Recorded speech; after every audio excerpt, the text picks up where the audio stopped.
இன்றைக்கி உங்கள் எல்லோரும் சந்தித்ததில் ரொம்ப சந்தோஷம்.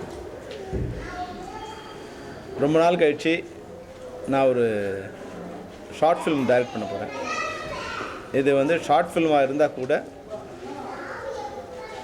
நான் எனக்கு ஏற்ற மாதிரி படங்கள் இருந்தால் மட்டும்தான் டைரக்ட் பண்ணுறதுங்கிறதுக்காக நான் கடந்த ஒரு 10 வருஷமாக நான் டைரக்ட் பண்ணல. நான் இப்போ இருக்கிற மூடுக்கு என்னால் அது படம் பண்ண முடியாது. என்னோடய படங்களில் பெரும்பாலும் கண்டென்ட்டும் மெசேஜும் சேர்ந்து இருக்க மாதிரி இருக்கும். அதனால் ஆடியன்ஸுக்கு அது மாதிரி சரியாக செட் ஆகலைங்கிறதால நான் சமீபத்தில் ஒரு 10 இயர்ஸாக நான் படம் பண்ணுறது கூட நான் பண்ணல. இப்போ ஒரு கண்டென்ட் எனக்கு இப்போ சொசைட்டிக்கு என்ன மாதிரியான கண்டென்ட் தேவைப்படுது, அது வெறும் கண்டென்ட்டாக மட்டும் இல்லாமல் ஒரு என்டர்டெயின்மெண்ட்டாகவும் இருக்கணும், அதுக்குள்ளே ஒரு விஷயமும் இருக்கணும் அப்படிங்கிற மாதிரி ஒரு விஷயம் எனக்கு கிடச்சிது. அதை என்னுடைய நண்பர் சரத் அவங்களோட மனைவி அவங்க ஒரு ப்ரொடியூசராக அவங்கள்ட்ட இந்த ஐடியாவை சொன்னேன். லலிதா அவங்களுக்கு இந்த ஐடியாவை சொன்னேன். இது சார் நல்லா இருக்குது, நாங்கள் பண்ணலாம். நான் சொன்னது ஒரு ஷார்ட் ஃபில்ம் மட்டும் இல்லை, இது ஒரு விஷயமாக இருக்கும். இது ஒரு ரேடிக்கலான ஒரு விஷயமாக இருக்கும். அப்புறம் இந்த சேஞ்ச் பண்ணலாம், இதை மாற்றலாம், இதை பண்ணலாம் அப்படிங்கிற மாதிரி தான் என்னால் பண்ண முடியாது. ஏன்னா அதனால தான் நான் படம் கூட பண்ணல. அதனால் இந்த கண்டென்ட் முதல்ல நீங்கள் கேட்டுக்க அப்படின்னு சொல்லி முதல் முறையாக நான் பெரும்பாலும் ஷூட்டிங் போகும்போது தான் எல்லாத்தையுமே ரெடி பண்ணிட்டு போவேன். இந்த படத்துக்கு ஒரு பைண்டட் ஸ்கிரிப்ட் ரெடி பண்ணி every scene every dialogue frame by ஃப்ரேமாக அதை கொடுத்து இதுதான் நான் எடுக்க போகிறேன், அது ஓகேவா அப்படின்னு நம்ம கேட்டு அவங்க சம்மதம் தெரிவித்த பிறகு நான் இந்த ஷார்ட் ஃபில்மை டைரக்ட் பண்ண போகிறேன். இதில் 2 பேர் மெயின் இதில் ராம் கிருஷ்ணாங்கிறவங்க தான் 2 பேர் தான் குழந்தைங்க, 2 குழந்தைங்க, ஸ்ரீராம் ஸ்ரீகிருஷ்ணா. இவங்க தான் இந்த குழந்தைங்களை வச்சு தான் இந்த சமுதாயம் எப்படி இருக்குது, எப்படி இருக்கணும், இந்தியா எப்படி இருக்கணும், இல்லை தமிழ்நாடு எப்படி இருக்கணும் அப்படிங்கிறத இந்த குழந்தைகள் மூலமாக தான் நான் என்னோடய விஷயத்தை நான் சொல்ல போகிறேன்.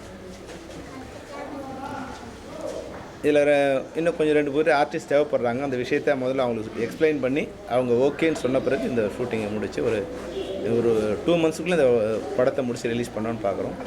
இது நிச்சயமாக இது ஒரு மிகப்பெரிய ஒரு மக்களால் பேசப்பட்ட விஷயமாக மட்டும் இல்லாமல் அவங்கள கன்வின்ஸ் பண்ணக்கூடிய ஒரு விஷயமாக கூட இது இருக்கும். அதனால் ரொம்ப நாளாக நான் கேப்டன் பிரபாரன் பண்ணும்போது ராஜராஜனோட உதவியாளராக எனக்கு பழக்கம் வில்லாளன் கேமராமேன். அவர் அப்போ உதவியாளர், நான் டைரக்டர் ஏறக்குறைய 30 வருஷத்துக்கு முன்னாடி. இப்போது அவரை ஏற்கனவே நிறைய படம் பண்ணியிருக்காரு. நான் அவரை கேமராமேன் ஆகும். அதுபோல் அசோக் மாதா என்னுடைய ஃபிலிம் இன்ஸ்டியூட்டில் சீனியர். அவர் நான் கேப்டன் பிரபாரன் பண்ணும்போது அவர் இணையங்கள் பண்ணிகிட்டு இருந்தாங்க. அதனால் அவரை நான் அப்போ இன்ட்ரடியூஸ் பண்ண முடியல செம்பருத்தியில். அதனால் அவர்கிட்ட சொன்னேன், இந்த படம் இந்த இதுவை நீங்கள் எடிட் பண்ணி கொடுக்கணும். அவர் அசோக் மாதா எடிட்டர் ஆகும். ஏன்னா ஏறக்குறைய என்கிட்ட ஒரு 30-35 வருஷத்துக்கு மேலே மேனேஜராக தொடர்ந்து நான் பெரிய படம் பண்ணாலும் சின்ன படம் பண்ணாலும் என்னோட தொடர்ந்து பயணிக்கிற PM சிவகுமார் அவர் இது நிர்வாகியாகும். நாங்கள் தமிழ்நாடு திரைப்பட இயக்குநர் சங்கத்தில் ஒரு ஷார்ட் ஃபிலிம் வருஷம் ஒரு 10 ஷார்ட் ஃபிலிம் பண்ணிகிட்ருக்கோம். அது பெங்களூரில் இருக்க ஒரு IFN ஒரு கம்பெனி. அவங்களுக்கு எங்கள் மெம்பர்ஸ் இருக்கிற ஒரு 300 பேர் அவங்க எல்லாம் செலக்ட் பண்ணி ஒரு 300 கதையை சூஸ் பண்ணி அதில் ஒரு 10 பேருக்கு ஷார்ட் ஃபிலிம் மாதிரி ரெடி பண்ணி கொடுத்துட்ருக்கோம். அதில் ஒரு ஷார்ட் ஃபிலிம் பார்க்கும்போது எனக்கு ஒரு மியூசிக் டைரக்டர் எனக்கு ரொம்ப பிரமாதமாக தெரிஞ்சார். அதாவது சின்ன விஷயத்தை மிக அழகாக ரொம்ப எளிமையாக அவருக்குள்ளே ஒரு ஃபயர் இருக்க மாதிரி தெரிஞ்சுது. அவரை தேடி யாருன்னா ஒரு ஷாஜகான் ஒரு மியூசிக் டைரக்டர், அவரை இதில் மியூசிக் டைரக்டராக பணிபுரிய கேட்டேன். அவர் சந்தோஷம் ஒத்துக்கிட்டார். அதுபோல் ஒரு பாடல் கேட்டேன். அந்த பாடல் சமுதாயத்தில் இருக்கிற குறைகளை மட்டும் சொல்லாமல் எல்லாரையுமே அதாவது ஒரு விஷயத்தை சொல்லும்போது எதிராளியும் கன்வின்ஸ் பண்ணுற மாதிரி இருந்தால் அது விஷயம் நல்லாயிருக்கும். அவங்கள குறை சொல்லி நான் பெரியவன், இந்த ஜாதி பெருசு, இந்த மதம் பெருசு அப்படிலாம் இல்லாமல் எல்லாரையும் ஒன்று சேர்க்குற மாதிரியான ஒரு கருத்தாக இருந்தால் நல்லாயிருக்கும்னு நான் நினச்சேன். அதுபோல் அந்த கருத்து அந்த பாடலில் இருந்தது. அந்த பாடலாசிரியர் யாருன்னு நான் விசாரிச்சபோது செந்தமிழ் அப்படின்னு சொன்னேன். அந்த செந்தமிழில் அவரை கூப்பிட்டு நீங்கள் ஒரு பாடல் இந்த கதையோட ஒரு ஜீவனை ஒரு பாடலாக கொடுக்கணும்னு சொன்னேன். அவர் ஒரு பாடல் எழுதி கொடுத்துருக்கார். இப்போ இது ஒரு புதுசான ஒரு டீம். என் கூட ஒர்க் பண்ணவங்க நான் பார்த்த படங்களில் சிறந்த கலைஞர்களாகவோ இல்லை வாய்ப்பு தேடி கிடைக்காம இருக்கவங்களோ அவங்களெல்லாம் சேர்ந்து அது கலெக்ட் பண்ணி, அதுபோல் எங்கள் தமிழ்நாடு திரைப்பட இயக்குநர் சங்கத்தில் தொடர்ந்து நாங்கள் ஒரு 4 வருஷமாக ஷார்ட் ஃபிலிம் பண்ணிகிட்டே இருக்கோம். அதில் ஒரு 25 படம் முதல்ல பண்ணும்போது இதில் சுப்பிரமணிய பாரதின்னு ஒரு உதவி இயக்குனர் வந்து மிகச்சிறப்பாக ஒரு படத்தை பண்ணியிருந்தார். அந்த படம் வந்து அப்போ வந்து சர்வதேச அளவில் அந்த படம் வந்து மிகப்பெரிய பாராட்டு பெற்றது, அங்கீகாரம் பெற்று முதல் பரிசும் பெற்று அதனோட இயக்குனர் வந்து சுப்பிரமணிய பாரதி. அவரை இந்த படத்துக்கு வந்து இந்த வசனம் எழுதி கொடுக்க சொல்லியிருக்கேன். அவரும் வந்து என்னோட சேர்ந்து பணிபுரிகிறார். அது மாதிரி அகத்தியன் சார் கூட வந்து முதல்ல இந்த வருஷம் ஒரு வருஷம் எழுதி கொடுத்துருந்தாரு.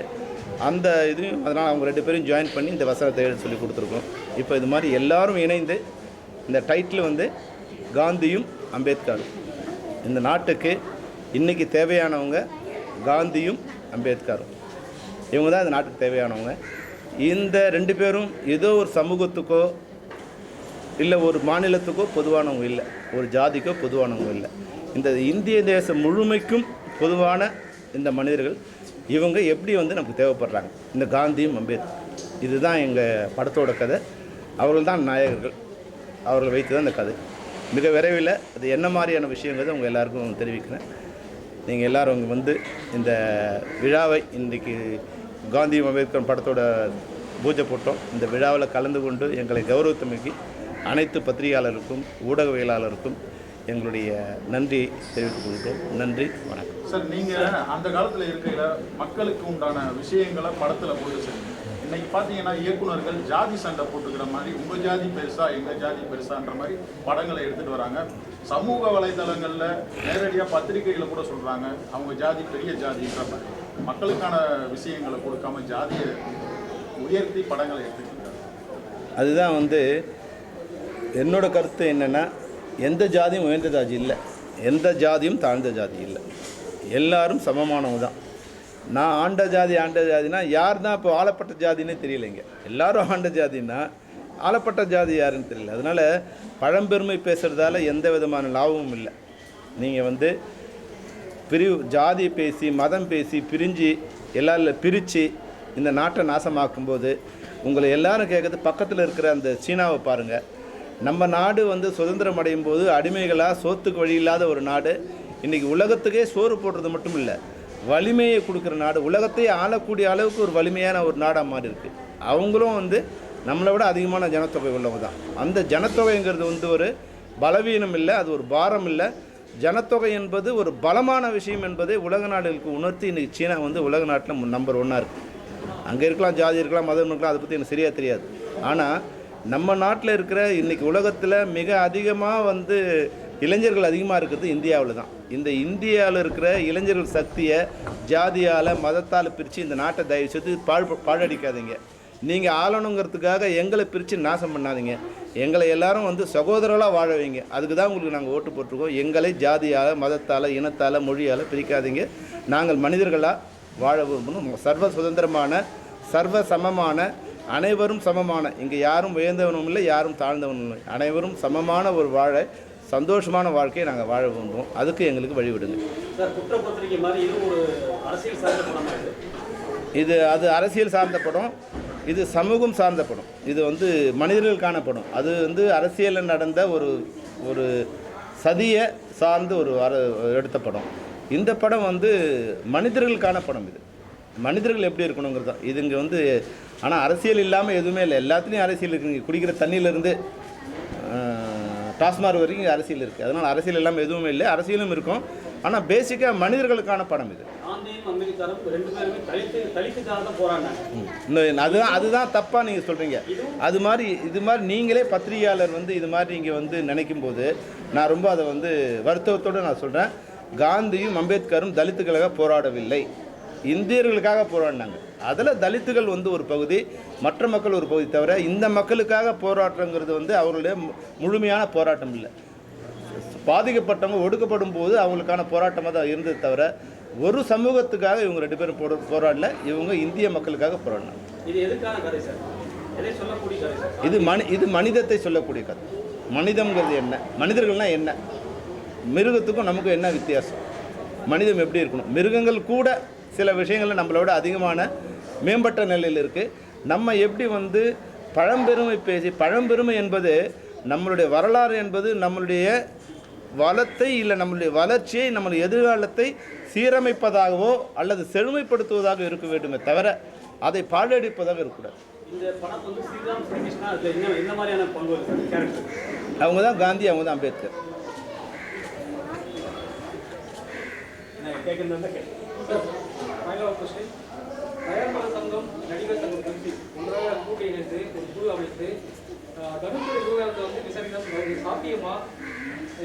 இந்த நடிகர் சங்கம் வந்து ஒத்துழைப்பாங்க? இப்போது நான் ஒரு விஷயம் இப்போ சொல்லுவேன், சொன்னால் இப்போ என்னாகும், இந்த விஷயம்லாம் மறைந்து தனுஷுக்கான விஷயம்னு வந்து நீங்கள் டேக்லைன் போடுவீங்க. எங்களோட நோக்கம் என்னென்னா, நாங்கள் ரொம்ப கஷ்டப்பட்டு 20 வருஷம் 10 வருஷமாக அப்புறம் நான் படம் எடுக்க வரேன். இந்த படத்தை பட்டமான சந்திப்பாக இது இருக்கணும். இந்த கேள்விக்கு நாங்கள் நாளைக்கு தனியாக ஒரு மீட்டிங் வச்சுருக்கோம், உங்களுக்கு எல்லா பதில் சொல்கிறோம். இது காந்தியும் அம்பேத்கருமான சம்பேதம். சார் இவ்வளோ பெரிய இடைவெளிங்க. அது நான் ஏற்கனவே சொன்னேன் இல்லைங்களா, நான் வந்து ஒரு நார்மலான டைரக்டராக என்ன நான் இது ஒரு படம் பண்ண முடியாது என்னால். அதில் ஒரு விஷயம் இருக்கணும்.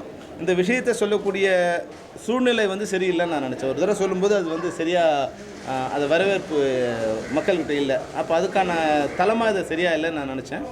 இப்போ இது வந்து இப்போ சரியான தளமாக இருக்கும்னு நான் நினைக்கிறேன். அதனால் இந்த விஷயத்தில் நான் இப்போ ஒரு என்ட்ரி கொடுக்குறேன். வெகு விரைவில் திரைப்படங்களை ஸ்டார்ட் பண்ணுறேன். அங்கே அரசியல் கொண்டு சார் இந்த படத்தில் வேற கேள்வி இருக்கா சார்? இல்லை இல்லையா? அதான் வேண்டாம். Okay sir. இது சார் இதில் வியாபார நோக்கம் கம்மி சார். அதனால் நான் தயாரிப்பாளர் சொன்னேன், இது எப்படி பண்ணலான்னு சொன்னேன். அவர் இந்த படம் அனைத்து மக்களையும் சேரக்கூடிய அனைத்து வழியிலும் இதை வெளியிடலாம், எனக்கு வியாபாரம் என்பது முக்கியம் இல்லை அப்படின்னு சொல்லிட்டார். அதனால் அனைத்து மக்களையும் இலவசமாக கூட கொடுக்கலாம், ஆனால் அனைத்து மக்களையும் போய் சேரணும். இது ஒரு சிறந்த ஒரு படமாகவும் படைப்பாகவும் அனைத்து மக்களுக்கானது. அனைத்து மக்களும் போய் சென்றடைவர்களுடைய அனைத்து வழிகளிலும் இது வெளியிடப்படும். சார் காமராஜர் படம் மாதிரி இல்லை இது லைஃப் ஸ்டோரி கிடையாது, இது லைஃப் ஸ்டோரி. ரொம்ப நன்றி சார்.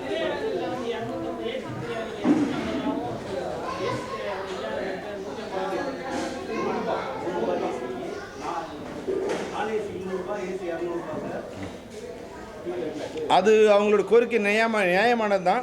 அது மாதிரி மக்களோட கோரிக்கை இருக்குது. நாங்கள் ஒரு 50 ரூபா கொடுத்து படம் பார்க்குற மாதிரி எங்களுக்கு தேட்டர் எங்கேயாவது கொடுங்கன்னு மக்கள் கேட்குறாங்க. அதுக்கும் ஒரு வழி காமிச்சா நல்லாயிருக்கும். ஏன்னா 50 ரூபாயில் படம் பார்க்கணும்னு நினைக்கிற மக்கள் வந்து இன்றைக்கி 6 கோடி பேர் 4 கோடி பேர் 50 ரூபாயில் படம் பார்க்கணும்னு நினைக்கிறாங்க. 150 ரூபாயில் 250 ரூபாயில் 1000 ரூபாயில் படம் பார்க்கக்கூடிய மக்களுக்கும் ஒரு வழி விடுங்க.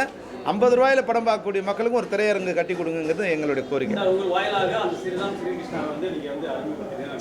Okay, very good. ஸ்ரீராம் நில்லுங்க. இவர் ஸ்ரீராம் ஸ்ரீகிருஷ்ணா. இவர் வந்து அசோக் மேத்தா. இவர் PM Sivakumar, Shahjahan music director. இவர் எடிட்டர், என்னோட சீனியர். இவர் குமார், இவர் தான் வந்து கேப்டன் பவரில் என் படத்துக்கு அசிஸ்டன்ட் கேமராமேனாக இருந்தார், இப்போ இந்த படத்துக்கு கேமராமேன். இவர் வந்து சுப்பிரமணிய பாரதி, என்னோட இயக்குனர் சங்கத்தில் உறுப்பினராக இருக்கார், இந்த படத்தோட வசனகர்த்தாவாக இருக்கார்.